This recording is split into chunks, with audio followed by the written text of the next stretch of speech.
تازه خبر، پاکستان څنګه امریکا ته د افغانستان پر ضد خپل فضا د کارونې اجازه ورکړه. امریکا او پاکستان تازه کوم تړون کړی دی؟ جزئیات په ویډیو کې را سره وګورئ او چینل سبسکرایب کړئ. لیدونکو السلام علیکم. پاکستان او امریکا یو ځل بیا افغانستان پر ضد توافق ته نږدې شوي دي. د امریکایي رسنیو د راپور په بنسټ د امریکا حکومت پاکستان د ځینو مرستو په بدل کې دې ته راضي کړی دی چې په افغانستان باندې د برید لپاره د دې هیواد فضا وکاروي. د امریکا او پاکستان د دې توافق په بنسټ د امریکا بې پیلوټه الوتکې کولی شي چې پاکستان له فضا څخه په ګټې اخیستنې سره افغانستان ته داخل شي او افغانستان وڅاري او د اړتیا په صورت کې په افغانستان کې بمباري ترسره کړي. د دې کار په بدل کې به امریکا پاکستان باندې فشارونه بند کړي او د دې هیواد سره امنیتي، اقتصادي او نظامي مرستې به وکړي.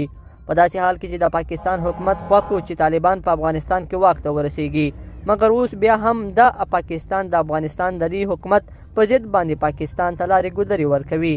د یادونې وړ ده چې په 2000 لومړي کال کې د هم کله چې په افغانستان کې د طالبانو حکومت و، پاکستان امریکا ته خپل اډې، هوایي ډګرونه، بندرونه او فضا په اختیار کې ورکړه او امریکا په دې ډول په افغانستان باندې حمله وکړه. په تیر 20 کلن جنگ کې امریکا د پاکستان د خاورې په استفادې سره په افغانستان د طالبانو په ضد خپل پوځ اکمال کاوه.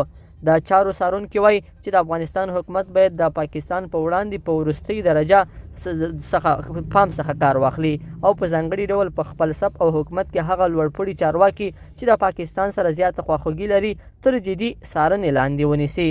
لیدونکو په دې هیله چې دا مطلب به مو تر پایه لیدلی وي. که مو ویډیو خوښه شوې ویډیو لایک کړئ، د سره او چینل سبسکرایب کړئ. تر بیا ښه وخت.